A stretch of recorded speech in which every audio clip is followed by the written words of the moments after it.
Era uma quarta-feira de cinzas, e os amigos Matheus e Sérgio, que foram a BH para aproveitar o feriadão, já estavam prontos para voltar para casa. Matheus, o motorista da dupla, se sentia muito cansado de todo o batidão do carnaval. Não estava disposto nem em condições de dirigir as mais de 4 horas da viagem de volta. Sua cabeça doía, os reflexos estavam lentos e seu corpo tomado por calafrios. Afinal, não há metabolismo que aguente todo esse desgaste da gandaia. Ao perceber a situação em que estavam, Matheus resolve dar uma acelerada no organismo para seguir viagem. Já sei o que eu vou fazer. Tomo uma lata de energético e jogo o Michael Douglas pra dentro, nunca mais eu vou dormir. Passaram na loja de conveniência do posto em que abasteceram, pegaram um energético e Matheus tomou um pouco do MD que sobrou da viagem. Com a mistura feita, seguiram a estrada.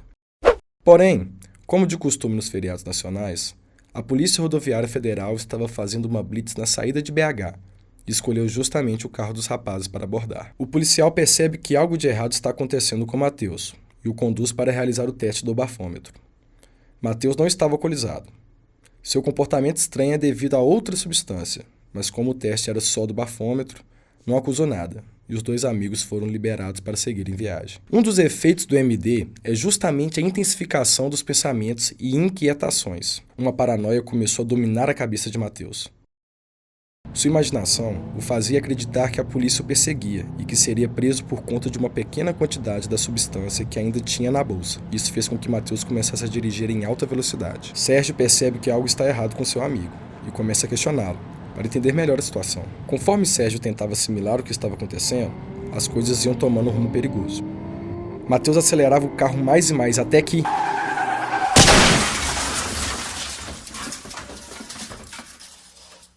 Matheus atropela Felipe, uma criança de 9 anos, que atravessava a rodovia na volta da escola. Mais uma vítima das drogas, mais uma vida perdida, mais uma mãe que perde seu filho. Só mais um caso nas manchetes. Muitas tragédias acontecem em razão do uso de drogas.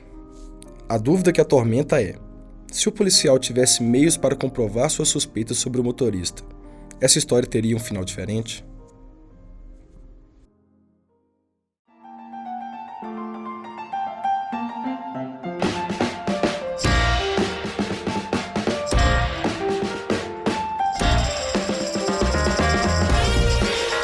Conto Consciência, o podcast da Diretoria de Comunicação da UFVJM. Ciência de um jeito leve e descomplicado.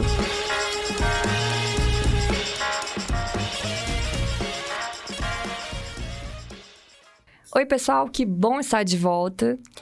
Estamos retornando com o podcast Conto Consciência depois de um período eleitoral aqui para a escolha da nova reitoria da UFVJM. Eu sou a Marina, da Diretoria de Comunicação. E eu sou Lucy, também faço parte da equipe da DICOM. E hoje recebemos o professor Wallace Torres Pio dos Santos, do curso de farmácia da UFVJM. Ele é bacharel e licenciado em Química, mestre e doutor em Química Analítica pela Universidade Federal de Uberlândia e pós-doutor em Eletroanalítica pela Universidade Oxford, na Inglaterra.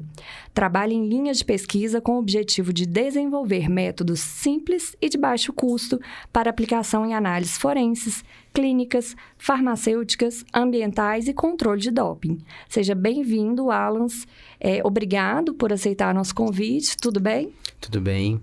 Eu que agradeço. É um prazer estar podendo divulgar nossos trabalhos que nós estamos fazendo aqui na Universidade Federal dos Vales de Jequitinhonha e Mucuri, em Diamantina, né? Já estou aqui desde 2009. Então, o grupo vem sendo consolidado ao longo desses anos. E agradecer a participação aí do Luciano, que é um parceiro nas pesquisas que a gente vem fazendo nesses últimos anos.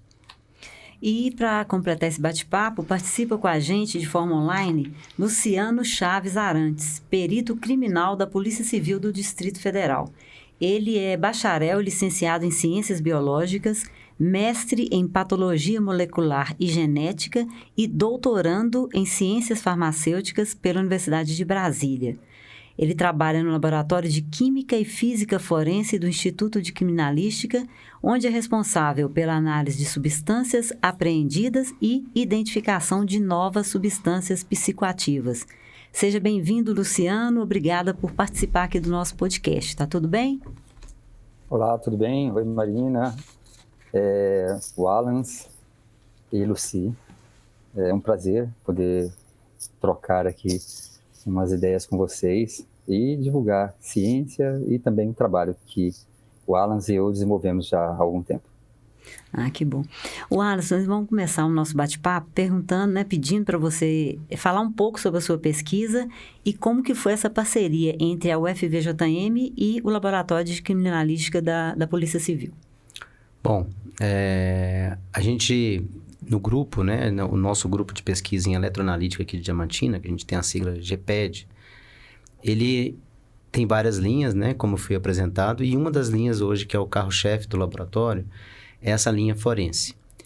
Então, a gente tem primeiro contato que a gente teve com essa linha, foi uma demanda de um perito aqui da Polícia Civil do Estado de Minas Gerais, que nos apresentou um problema de uma nova droga que tinha sido apreendida, mas não havia um teste rápido e simples, né, que são usados os testes colorimétricos para aquela droga. E a gente fez um teste e fomos até o laboratório. Essas análises são feitas sempre no local ou na presença da polícia, né? Nesse caso, também o perito trouxe para a gente e fez na presença.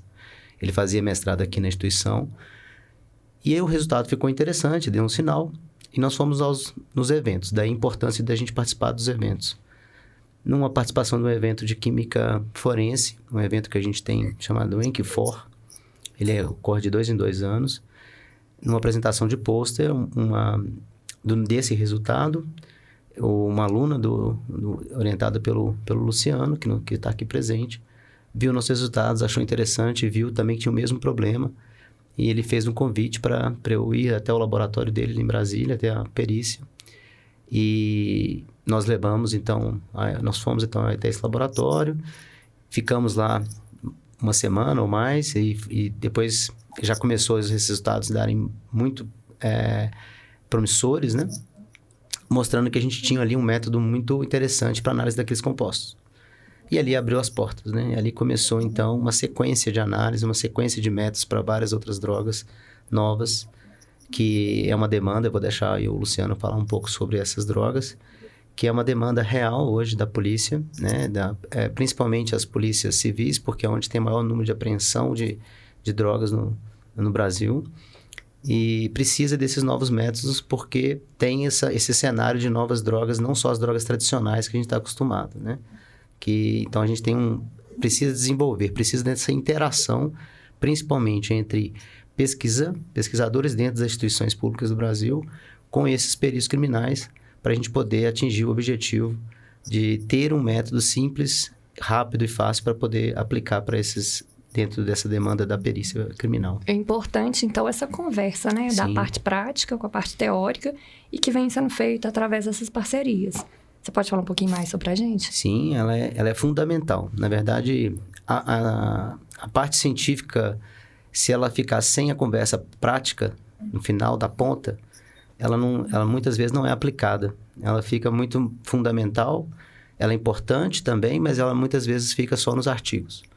E se você tem uma conversa com quem está lá na ponta, aplicando com os problemas reais, e quais são os problemas reais, o desenvolvimento da pesquisa se torna muito mais promissor, né? Desde o início até o fim. É isso que a gente vem conseguindo fazer, porque sem a presença, sem a discussão com um pesquisador, né? Que os peritos também são pesquisadores, eles fazem a rotina, mas eles querem pesquisar também os métodos para poder melhorar os métodos que eles aplicam, é fundamental, né? E um serviço também para a sociedade, né? Porque eles entendem que o conhecimento aqui que é produzido na universidade está sendo concreto, né? Exato. Né? Então, acho que o Luciano pode até passar um pouco mais assim, desse cenário de dificuldades deles, né? Mas esse encontro foi feito dessa forma, né? Então, a importância dessa participação, a gente sempre fala assim, os eventos científicos, né? É nele que as conversas acontecem. Eu vou até agora perguntar aqui para o Luciano, para ele contar um pouquinho sobre a importância desses testes para o trabalho da polícia. Para vocês terem uma ideia do cenário mundial, não só do nacional, 2005 marca um divisor de águas em relação à forma que os laboratórios de química forense trabalhavam e trabalham agora. Até 2005, se a gente recebesse uma apreensão na forma de um pó branco, a dúvida era se tinha cocaína ou não.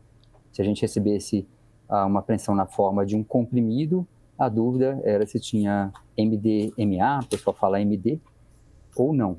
E no caso de cero, se tinha LSD ou não. Então essas era o nosso cenário, um cenário bem mais simplificado, né, de uma abordagem bem mais direta. Em 2005, mundialmente, começou a aparecer uma variedade muito grande de o que a gente chama de novas substâncias psicoativas, mas são drogas sintéticas, na maioria das vezes. Essas drogas sintéticas, elas continuam aparecendo, não são poucas. Atualmente, são mais de 1.150 substâncias que já foram informadas como sendo essas novas substâncias psicoativas, a maioria delas drogas sintéticas. É muito mais simples para quem tem o conhecimento e a estrutura física, você sintetizar uma droga, do que você conseguir extrair uma substância natural. Porque a logística de você fazer essa extração, ela demanda uma área de plantio, um laboratório, ainda que seja um laboratório improvisado próximo dessa área, precisa de volumes muito grandes de solventes, o que chama a atenção dos meios que fazem esse controle. Então, refino de cocaína, a extração de fitocannabinoides a partir de maconha e também os opioides, opiáceos, que são produtos da papoula, né, tem essa dificuldade na logística. E mesmo o LSD, ele inicia-se a partir de um fungo que nasce em cereais e depois sofre uma modificação química. Então, por conta de toda essa logística e de todo o aparato policial de controle desse tipo de produção, fica bem caro conseguir colocar no mercado, vamos dizer assim, esse tipo de droga.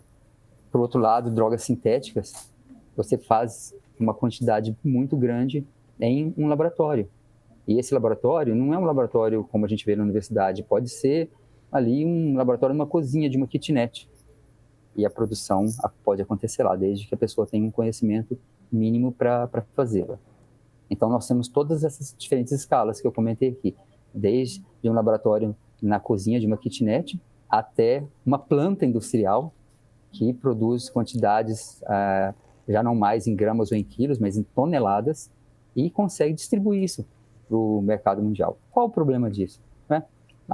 Vamos pensar, direitos individuais, então, poxa, a pessoa tem o direito de fazer o que quiser com a vida dela, mas nem sempre é tão simples assim, né? E tem também toda uma rede organizada de produção, distribuição, entrega, que acaba corrompendo também a nossa sociedade, porque é uma atividade que, apesar de lícita, ela gera um lucro bastante significativo, e eles não têm o cuidado, por exemplo, de uma indústria farmacêutica, de testar se aquela substância tem algum efeito colateral e decidir se vai só liberá-la ou não para o uso humano. Eles passam todas essas etapas de testes in vitro, em modelos animais, para depois distribuir para pessoas, e já colocam logo para as pessoas. E qual é o controle que eles fazem? Se as pessoas começarem a morrer, melhor a gente mudar a substância, porque vai atrapalhar os nossos negócios. Então, a lógica é um pouco diferente, né? E isso gera uma série de impactos na sociedade. A gente não tinha mais como usar, quem trabalha em laboratórios forenses, como é o caso dos peritos criminais, não tinham como ficar parados no tempo, lá até 2005. Nós tivemos que buscar parcerias, aqueles que já não tinham, com a universidade, com grupos de pesquisa que se interessassem em trabalhar nessa parceria, né, fazer pesquisa aplicada na área de ciência forense. E nós, aqui da Polícia Civil do Distrito Federal, né, temos a sorte de encontrar grupos de pesquisa como o do professor Wallace, que, né, aceitou o convite e que investe bastante do seu tempo, né, ajudando a gente a buscar soluções para as demandas diárias aqui do nosso laboratório forense, e que acredito que espelha todas as demandas dos demais laboratórios forenses aí no Brasil e no mundo, né? Que é tentar, de forma rápida, oferecer um teste que permita identificar qual aquela substância que está presente naquele material apreendido para que a investigação possa seguir. Esse é o viés mais comum de se ver como resultado do trabalho da Polícia Civil e da Perícia Criminal. Tem um outro que eu considero tão importante quanto ou mais importante que esse viés, que é o fato de, uma vez que a gente identifica essa nova substância, a gente envia um alerta para a Anvisa e os demais órgãos brasileiros e também internacionais, né, sobre uma nova substância. E aí outros grupos começam a estudar quais são os riscos associados ao uso dessa substância, os riscos para a pessoa. E eu acho que esse alerta é algo também, é um desdobramento do nosso trabalho, que também é muito relevante para a sociedade. Quando Luciano, a pessoa fala... desculpa te cortando. Na verdade, quando você falou isso, eu vi a importância desse envolvimento, né, de muitas instituições. A gente até vai perguntar para o Wallace quais são essas instituições envolvidas nessa pesquisa, né? E qual a importância desse intercâmbio, apesar do Luciano já ter dado um pouco, falado um pouco, né? A gente tem outras universidades também envolvidas, né, que fazem parte desses desenvolvimento desses sensores, né? E como a Universidade Federal de Uberlândia, onde eu fiz meu doutorado, a gente tem um grupo de parceiros, onde o sistema de detecção também ele é desenvolvido com ideias em parcerias com esses grupos de Uberlândia.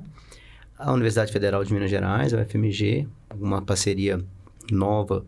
Na verdade, eles também vêm sintetizando alguns compostos para a gente fazer estudos. E agora também nós estamos fazendo outras associações com testes eletroquímicos e colorimétricos, né? Então, isso está sendo feito também com esse grupo para poder aumentar o poder discriminatório dos nossos métodos, dando mais uma característica inovadora da aplicação que nós futuramente iremos propor para todas essas drogas. E a Polícia Civil do Estado de Minas Gerais, né? Com outros peritos também da parte do Instituto de Criminalística, né? O Pablo, o Marinho vem trabalhando com a gente em alguns trabalhos. Então, assim, hoje tem esse grupo e ele, por exemplo, a USP de São Paulo, a gente tem professores também trabalhando, nos ajudando para tratamento dos dados. Então, são várias universidades. Essas que vêm na minha cabeça agora são as mais, assim, que estão participando já dos trabalhos que estão sendo desenvolvidos. Muito bom, né? Esse encontro, né, de universidades e também de outras instituições públicas, né, para tentar fazer um trabalho de combate mesmo, né? Não só combate às drogas, né? Tudo que é consequência, né, desse uso aí dessas drogas sintéticas, igual o Luciano falou. É um conhecimento usado, é um mesmo conhecimento, é usado para o bem, né? Sim. Porque na universidade, no caso da polícia, e para o mal também, quando a pessoa monta um laboratório e distribui isso assim, sem pensar nas consequências, né, para a saúde. O que o Luciano falou é interessante, né? Só acrescentando que, na verdade,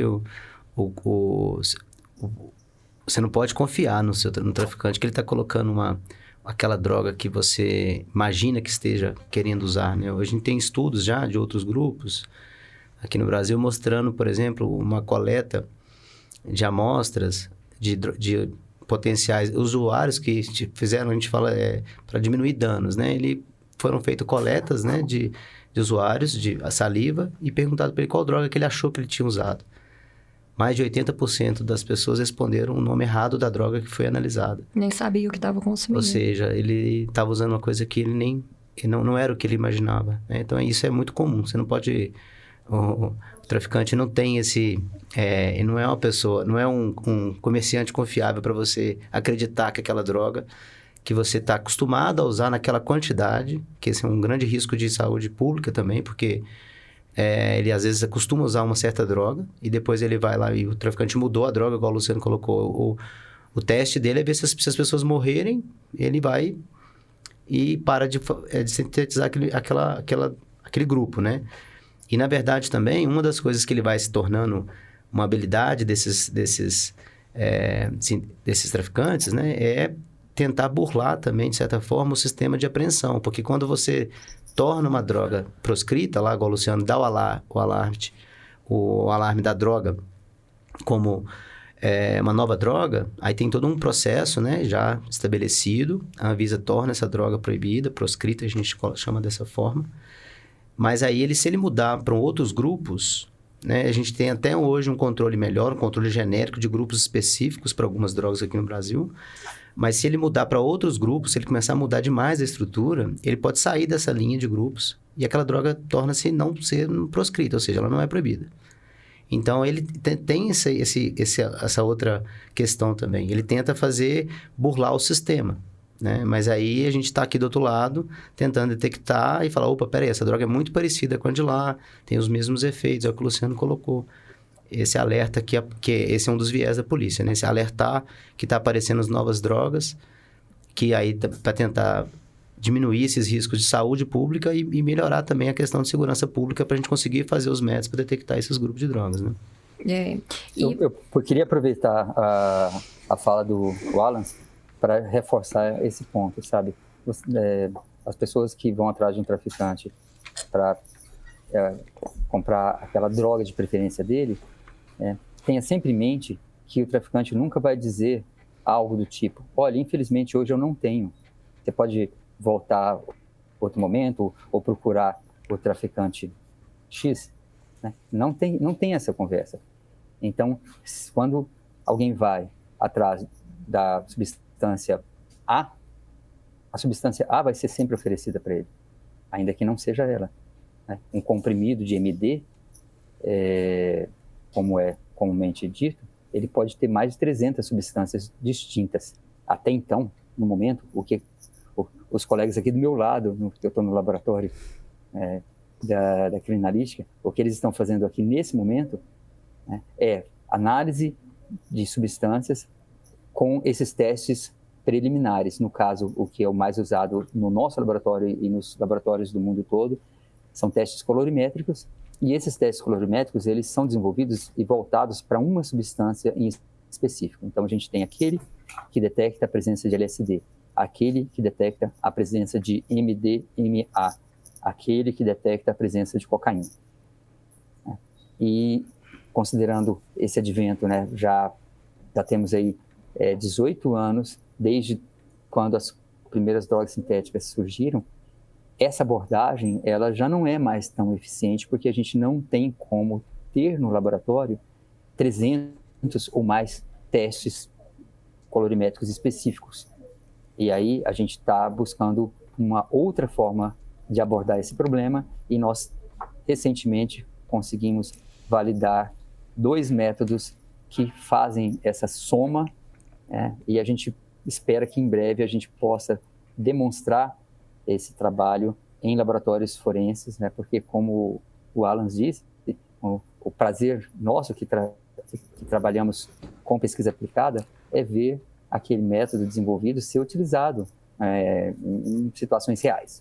E, Luciano, explica para a gente na prática como que esse teste funciona. Ok. Como eu disse, a gente estava fazendo uma abordagem tradicional e nos laboratórios forenses, que é você usar um reagente que tem uma cor ou não tem cor nenhuma, adicionar um pouquinho da substância que foi apreendida e verificar se acontece a mudança de cor. Mas ele é muito limitado, porque tem um escopo muito pequeno. Normalmente é um teste, uma droga. Utilizando a voltametria, que é uma técnica da eletroanalítica, a gente consegue, com um mesmo teste, fazer uma pergunta bem mais ampla, né? Então, ao invés de a gente estar perguntando agora, essa substância está presente nessa apreensão, a gente pode perguntar, existe alguma substância dessa classe ou desse grupo de compostos presentes nessa apreensão? Então, uma coisa mais ampla. É bem mais amplo. E aí, acrescentando, né? Tipo assim, como funciona o princípio dessa técnica é porque esse grupo, essa classe, ela tem grupos químicos característicos que geram sinais específicos para aquele grupo. E nós estamos conseguindo ir até mais além. Por exemplo, dentro do mesmo grupo, né, Luciano? Dentro da mesma classe, a gente tratando esses dados com tratamentos matemáticos, a gente chama de quimiometria também, a gente consegue classificar as drogas dentro do grupo. Um exemplo, nós temos um método que está para ser apresentado agora, nós vamos classificar até 15 catinonas. Nós vamos falar que tem catinonas sintéticas, que é uma das drogas hoje atuais para substituir, que vêm sendo usadas em comprimidos, né? E vamos conseguir classificar e falar que é catinona, ou seja, o grupo catinona, e conseguimos já mostrar que podemos diferenciar até 15 catinonas, que isso é uma inovação muito grande para a área, né? Então, o sinal eletroquímico, ele tem características. Então, se você tem outros grupos na droga, na composição dela, aquele grupo... E por que aquele grupo é característico? Porque aquele grupo faz parte da ação da droga no organismo. Então, não tem como sair fora daquele grupo. Ele vai ter que estar presente. Então, nós vamos sempre ter certeza que o método vai funcionar para aquele grupo. E como as drogas mudam a estrutura química, a resposta no sensor eletroquímico, ela dá sinais um pouco diferentes. Aí, com o tratamento matemático dos dados, a gente consegue diferenciar essas drogas. Ou seja, vai ser mais difícil burlar, né? Sim. Aí vai dificultar, entre aspas, né, a vida de quem está ali no laboratório fabricando aquelas drogas. Né? Não, vou mudar para cá para não conseguir detectar lá. Aí vai chegar a nossa ideia, né, o Luciano também, no futuro, a gente já conseguia prever até, olha, se ele fizer essas e essas mudanças, também o sinal vai dar praticamente, a gente vai conseguir prever com umas simulações teóricas, por exemplo, se ele mudar outras partes da estrutura, aonde vai dar o sinal. Então, a gente já vai estar na frente deles. Aproveitando isso que você está colocando, Alan, Luciano, você tem alguma experiência, alguma coisa, alguma história que você queria colocar aqui para a gente em relação à vivência como perito, né? Se já existisse esse teste já rodando, né, em larga escala, isso poderia ter feito diferença em alguns momentos na experiência aí como perito? Eu até, sim, primeiro, respondendo, sim, teria uma diferença bastante significativa no nosso trabalho, mas eu acho que talvez o público, quem está assistindo, talvez tenha uma noção melhor se eu contar uma outra historinha que aconteceu aqui no Distrito Federal, se eu não me engano foi em 2018. Uma menina foi numa rave em Taguatinga e lá ela experimentou um comprimido que deveria ser de MD, sendo o MDMA, né, metileno-dioximetanfetamina, para ficar claro quem quiser ir atrás, para saber quais são os efeitos. Aparentemente, o efeito esperado não surgiu e essa pessoa ingeriu um segundo comprimido. Nossa. O fato é que era uma outra substância, cujo efeito não era o esperado por quem fez o uso, e 3 dias depois, ela foi finalmente encontrada pela mãe, que já procurava, né, por esse tempo todo bastante desesperada, levou-a ao hospital e ela já deu entrada no hospital com uma desidratação muito severa e acabou falecendo por conta, em decorrência. Então, nem sempre acontece com o uso dessas substâncias o que a gente vê, por exemplo, nos Estados Unidos, que vem sendo chamado de a epidemia dos opioides, ou epidemia de fentanil, onde a morte é imediata quando há uma sobredosagem.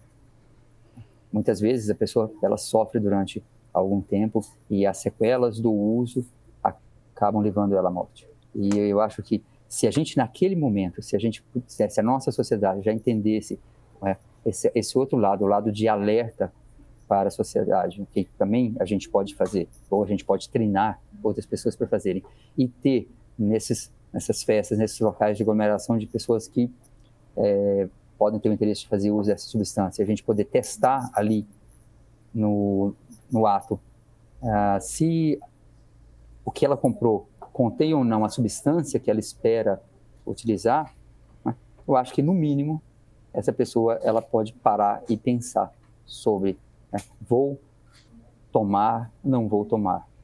Porque ela vai ter uma resposta de que, olha, se você acha que tem a substância A, os nossos testes indicam a presença não da A, mas da substância B.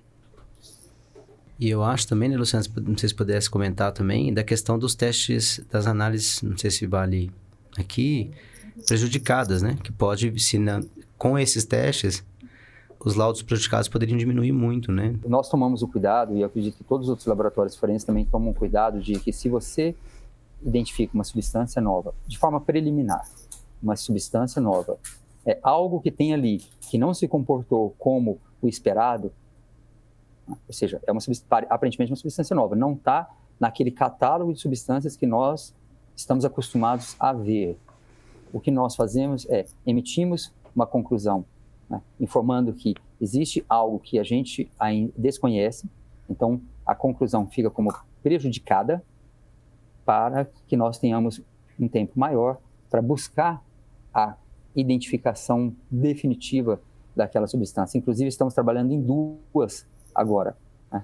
Continuam aparecendo essas drogas sintéticas ao ritmo de 1 por semana. Nossa, é um trabalho realmente bastante desafiador, tanto para quem trabalha dentro dos laboratórios forenses, que a gente está, o tempo que nós temos entre receber a amostra e entregar um laudo preliminar é de mais ou menos uma meia hora, e versus o tempo que levamos, mesmo com parceria com diferentes universidades, né, que amplia de forma substancial a nossa capacidade de caracterizar essas novas substâncias, né, é algo que a gente leva alguns meses, às vezes. O desenvolvimento de métodos leva aí pelo menos uns 6 meses, quando ele está na mão de equipes como a nossa, que já está trabalhando há uns 8 anos nisso, né? Então, realmente, tem todos esses tempos. E, enquanto isso, né, a gente não consegue fazer o alerta de uma nova substância para que quem trabalha na parte de toxicologia e de informação ao público, né, replique essa informação. E poderia também prejudicar também a investigação forense para enquadrar o ato de crime de tráfico de drogas daquela amostra. É a primeira coisa que acontece. Como é que primeira coisa que acontece. Você não vai conseguir colocar o crime, né? Enquadrar naquele crime, para aquela droga. A não ser que ele tenha apreensão de outras drogas. Mas daquela amostra, se o laudo dá prejudicado, ele pode ter um habeas corpus e ser solto. Né, Luciano? É o que acontece. Se a gente, né, nessas situações onde, por exemplo, há uma apreensão de 200 comprimidos artesanais e a gente não consegue identificar qual é a substância presente nele, a gente vai ter que informar, olha, tem algo, mas a gente não sabe ainda o que é. Né?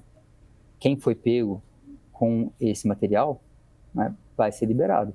O material até pode ficar retido, mas a pessoa vai ser liberada, porque você não tem aí, né, um quadro que permita a equipe da delegacia, né, fazer ali um flagrante, porque ela tem que nominar a substância entre uma daquelas que está listada na portaria 344. A gente, né, nesse momento, o laboratório sequer sabe se aquela substância que ele identificou, ele percebeu presente na apreensão, mas que ele não sabe exatamente qual é, se ela se enquadra nas listas de classificação ou não. Então, tem sim esse problema, e ele continua ainda sendo algo relativamente frequente na realidade dos laboratórios forenses. Essa corrida contra o tempo aí, né? Aí o conhecimento que é produzido na universidade fica prejudicado, né? Infelizmente, né? Bom, agora, gente, a gente vai quebrar um pouquinho aqui o clima, né? E para o nosso quadro especial que se chama Meus Favoritos. Né, Mari? Isso mesmo, roda a vinheta. Meus favoritos. Bom, aproveitando aí a temática do programa, a gente queria pedir uma indicação, né, de cada convidado. Pode ser livro, filme, série, enfim, o que vocês quiserem. Algo que possa ajudar os nossos ouvintes a saber mais sobre o assunto. Wallace, o que você indica? Pois eu tô até com o nome dele aqui, né? Divulgação de ciência, ele chama do tipo Cosmos, do Carl Sagan. É isso mesmo, Luciano, o nome dele? É Carl Sagan, né? Carl Sagan. É bacana isso. Então, acho que seria uma indicação. E também por mais que seja uma parte mais científica, né? A linguagem mais científica, a gente tem vinculações de vários trabalhos, né? Voltados para a área forense, de revistas específicas da linha forense. E revistas, por exemplo, como as revistas que são escritas... As revistas, você pode fazer a busca, que são Open Access no Brasil, revistas da Química Nova, Journal Brazilian Chemical Society. Tem assuntos relacionados à linha forense nessas revistas também. E são revistas que têm acesso gratuito em na internet. São nossas melhores revistas aí de química. Que bom. Obrigada. E agora você, Luciano, qual que é a sua indicação? Então, eu sempre fico pensando assim, o que passa na cabeça de algumas pessoas, às vezes extremamente inteligentes, né, para investir nessas áreas que não trazem muita contribuição na qualidade de vida, né, da sociedade. E tem um seriado americano muito interessante. Ele conta a história de como os psicólogos iniciaram no FBI todo um trabalho de formação de perfil psicológico de criminosos seriais. Então, eu acho que é bem interessante para o público em geral, e o nome desse seriado é Mind Hunters. Bacana. Bom, gente, a gente está chegando ao fim do programa, né, Luci? Realmente é uma pena mesmo a gente ter que terminar o assunto. Mas eu gostaria demais de agradecer a presença sua aqui, Wallace, com a gente. Sua aí, Luciano, né? De forma online. Foi muito bom, foi muito interessante, né? E enriquecedor para nós e para o nosso ouvinte também, essa conversa aqui. Você gostaria de deixar uma mensagem, Wallace? Queria agradecer, né, a vocês pelo convite, né? Agradecer ao Luciano também por disponibilizar um horário dele lá do plantão, a diretoria da PCDF por ter liberado o Luciano para fazer essa participação. E a mensagem é essa, né?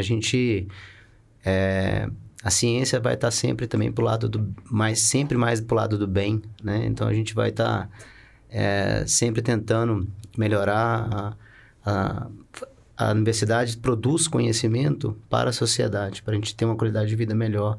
E nesse sentido desse projeto, para a gente poder ter melhorias na segurança e na saúde pública. É isso, né? Luciano, você quer deixar uma mensagem final para nós? Opa, com certeza. Eu acho que um trabalho que nós, peritos aqui da Polícia Civil do Distrito Federal, fazemos já há algum tempo, é abrir as nossas portas para estagiários em diferentes níveis, né? Então, são alunos de graduação ou de pós-graduação que precisam de algumas horas práticas e nem sempre têm oportunidade de trabalhar com algo que possa ver essa relação, né, da ciência na solução de problemas práticos. E essa atividade que a gente tem feito já há alguns anos, eu acho que começa a levar para a cabeça, né, desses jovens que o que a gente vê muitas vezes acontecendo e parece que somente no exterior é possível de se fazer no Brasil. O trabalho do professor Wallace é não só pioneiro, como o que ele entrega em produção científica, na qualidade da produção científica, está ali no nível, sabe, de excelência no mundo. Não é algo que é de comparação só local, regional ou nacional. É mundial. Então, eu acho que quem ter a oportunidade de se aproximar desses grupos de pesquisa é muito interessante, porque leva a esses jovens, né, a ter sonhos muito mais altos. E eu acho que a gente precisa disso no Brasil. A gente precisa de pessoas acreditando no nosso país e acreditando que é possível fazer ciência de qualidade e inovação para ajudar a nossa sociedade para ter dias melhores no futuro. É isso aí. Obrigada, viu, Luciano? Muito obrigada a vocês todos, né? Eu queria só aproveitar e obrigado pelas palavras aí, Luciano, e também colocar, né, que nós temos, né, aqui o programa de pós-graduação em Química, com mestrado e doutorado, um programa que vem crescendo bastante. O nosso programa também de pós-graduação em Ciências Farmacêuticas, com o nosso mestrado, onde eu oriento nesses 2 programas. Então, a gente sempre, quem quiser procurar o nosso grupo de pesquisa em eletroanalítica aqui de Diamantina, vou deixar o contato lá no podcast para vocês ingressarem no grupo, né? Se a gente tiver a disponibilidade para poder trabalhar. A gente tem uma demanda também de espaço físico, de recursos, né? Então, a gente não consegue também abrir para todos, mas serão bem-vindos aqueles que tiverem interesse. E, como o Luciano colocou, o que a gente faz, né? Sem também, só colocando também, só é possível chegar nesse nível de qualidade quando a gente tem pessoas do nosso lado que estão também adicionando informações com alta qualidade e com capacidade, que é o caso do Luciano, que é fundamental para esse tipo de pesquisa. Outros professores também, né? Em nomes, não vai dar para falar de todos aqui, né? Dos parceiros, mas todos eles contribuem para para que tudo isso seja desenvolvido dessa forma. É bom lembrar que a universidade está de portas abertas, uma universidade pública, gratuita, e que tem essa possibilidade, né, de procurar, né, nosso catálogo de pós-graduação, estão todos os dados lá, e a gente vai deixar também na página do podcast, tanto a indicação dos 2 professores, do professor Wallace e do perito Luciano, e as informações dos programas de pós-graduação. É isso aí. Para a gente foi muito importante mostrar, né, como que as universidades públicas e as instituições podem se unir para atender, né, as demandas da sociedade. Muito obrigada pela participação. Obrigada, até mais. Você ouviu Conto Consciência, um podcast produzido nos estúdios da Rádio Universitária da UFVJM, coordenado por Lucia Oliveira e Marina Santos, com a participação dos estagiários Lara Pinheiro e Vinícius Reiser. Ouça nos principais tocadores de podcast ou peça para o Google ou Alexa dar o play.